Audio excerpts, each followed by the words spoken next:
And this is your ulna. How do we know it's your ulna?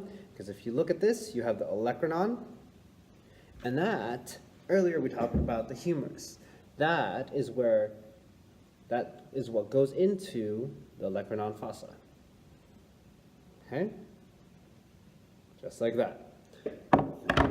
So, how do we know if this is our left or right ulna? Well, the main thing for this one is you have, if you look here, okay, yeah, you're looking at that? There's this huge indent on the side. The other side is sticking out, whereas here it's an indent. That means something can fit in there. This is known as the radial notch. Okay, radial notch. So which one is medial and which one is lateral? The radius is more lateral, whereas the ulna is more medial. So this should allow the radius to attach to the ulna, but the radius has to be able to be on the lateral side. So if this in the ulna right here, if I placed it here, right? Okay, we know that your ulna is supposed to be medial. The problem is the radius needs to attach to the lateral side. Well, if you look here, right? Can you see that? My radial notch is medial, which means this cannot be my left ulna. In contrast, if I place it here, okay, and then you can see now that my radial notch will allow the radius to attach on that side. This is my right ulna. Okay, let's go ahead and continue on with the ulna. As stated earlier, we have the olecranon. Okay, we have in here the trochlear fossa, and then I'll have to double check. This one is the coronoid process. So I'm going to go ahead and double check again. So earlier we said this was the coronoid, right? So you're going to go ahead and turn. That goes into the coronoid fossa of your humerus. And this is the trochlear fossa. And earlier we said that this was the trochlea, right? And that's how they all fit together. Oh, sorry. So olecranon, trochlear fossa, coronoid process, radial notch. Okay? And then let's go ahead and, oh, okay, that's not too bad. And then as you continue downward, okay, you're going to, right here, on its lateral side, you're going to go ahead and feel a sharp edge. That is the interosseous border. That name should sound familiar because there is also a corresponding interosseous border of the radius. So, for the interosseous border of the radius, see the radius here, okay? Yeah, it works out. Okay. So, there you go. It works out. So, here, the radial notch, the radial head will attach to it. Okay, my radial tuberosity is still forward. My styloid process still sticks out. Okay. So, earlier we said that the interosseous border is on this side for the radius, is on the medial side, and then the corresponding interosseous border of the ulna should be on the lateral side. Okay? And then you have the ulnar process, that dinky, ulnar styloid process. Ulnar styloid process, that dinky thing kind of sticking out there. Okay? So this is your ulna. Now we're going to work on the radius. So that would be this bone right here. We know that this is the radius because of the way its head is shaped. It's kind of like a cap. Yeah? Okay, so this is the head of the radius. But first we want to find out if it's right or left. The way I like to check is right here. See that?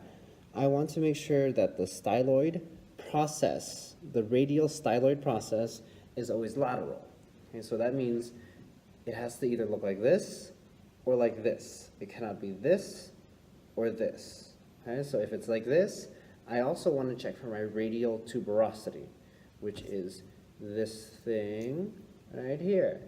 you can see it kind of juts out. Okay? That is my radial tuberosity. You want it on the anterior portion. So if my radial tuberosity is anterior and my styloid process, my radial styloid process is here, this is where my lateral side will be. So which radius is this for me? In terms of the body radial, so if this is the, let's see, if this is the radius bone, that means it's on your radius, so it's lateral. So you want to make sure, you want to check, and this, because my radial styloid process, this thing is lateral, that this is correct. So this is my left radius. Okay, now let's go ahead and check other landmarks. So first we have the head of the radius, then below it we have the neck of the radius, and earlier we were talking about the radial tuberosity, that protrusion right there. Okay, now, tricky thing is, you start at the radial tuberosity, and then you kind of slide downward, kind of angle to the side. You follow the radial tuberosity to the side. You don't go directly down, you go kind of go diagonal, okay? This is known as the oblique line. As you continue down the oblique line, you are now on the anterior border, okay? Anterior border, which when you move medially, you're going to feel this flat surface. That is known as the anterior surface. This is the anterior portion of your radius, so this is the anterior border. Now, as you continue medially, you're going to find this sharp edge border thing. That is known as the interosseous border. Okay? And then go ahead and continue down. You had the radial styloid process. And then on this side, medially, you have this little indent. Okay? That is known as the ulnar notch. That is where your ulna will connect. And this is your left radius. This is taking the break in between memorizing, so I think breaks are really important. You could choose to skip this part or just whatever, but I want to take an idea from one of our cohort, this being Natalie. During our breaks, she likes to ask these bonding questions. And so whatever answers you guys have, if you want to answer them, you know, just to yourself, it's fine. Or I think it'd be pretty cool if we all answered in the comment section, just trying to get to know each other, or, you know, just be good for us. So I'm going to use one of her questions, me being, if you could share a drink with anyone, whether dead or alive, who would it be? It took me a while to answer this, and my thought was, well, it'd be really interesting to have a drink with myself, like having another me there. And as strange and crazy as it sounds, it would be pretty fun, because I know I like to see how much of myself I don't know. Like taking videos like this, I sometimes look through the videos and realize, I make that face, or that's how I look like, I guess, or that's how I sound. It's really weird to hear how I sound. Anyway, yeah, if you guys could go ahead, leave a comment there and let us know who and why. All right. Okay, next we have one of the more intricate ones, the hand. So best way to check which hand this is, you want to go ahead and check for the smallest one, right? If you're looking at the two sides, you have one that's taller and thinner, and you have one that is thicker and smaller. Thicker and smaller would be the thumb. Correct? So what you do is you place your palm there, you want to check, does this work? No, because my thumb is next to the pinky. Now this is my left hand. Okay? So now let's go ahead. I will go ahead, since this is really, really intricate. Yeah, there you go. So this is the thumb side. Okay?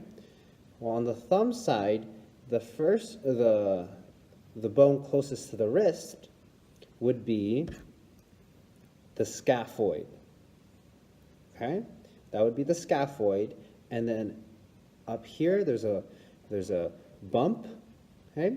And that would be the tubercle of the scaphoid.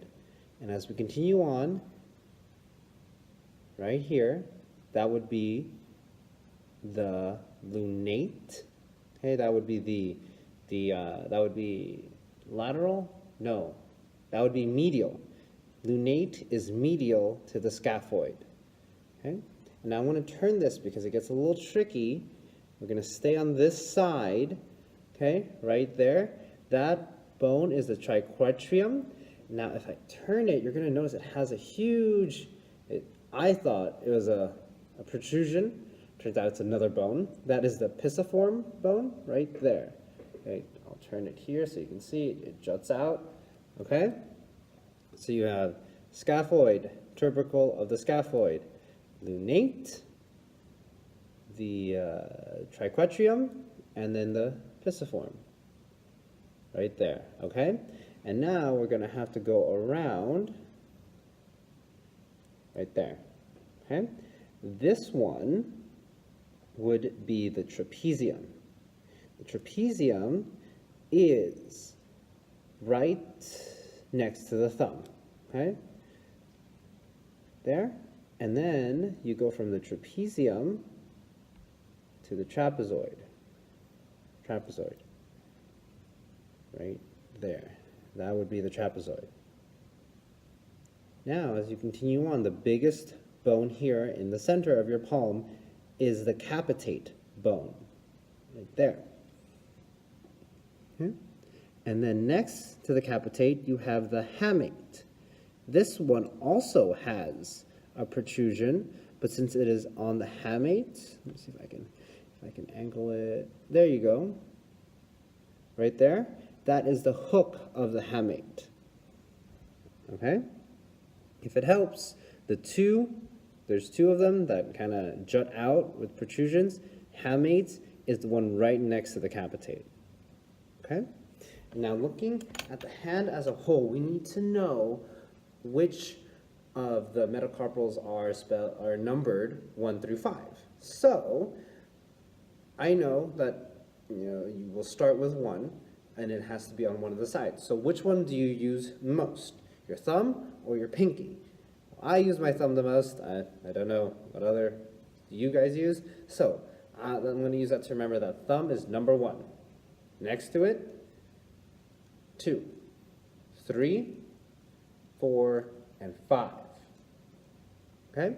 So this is metacarpal 1, metacarpal 2, metacarpal 3, metacarpal 4, metacarpal 5. Okay, let's go ahead, ignore those for now.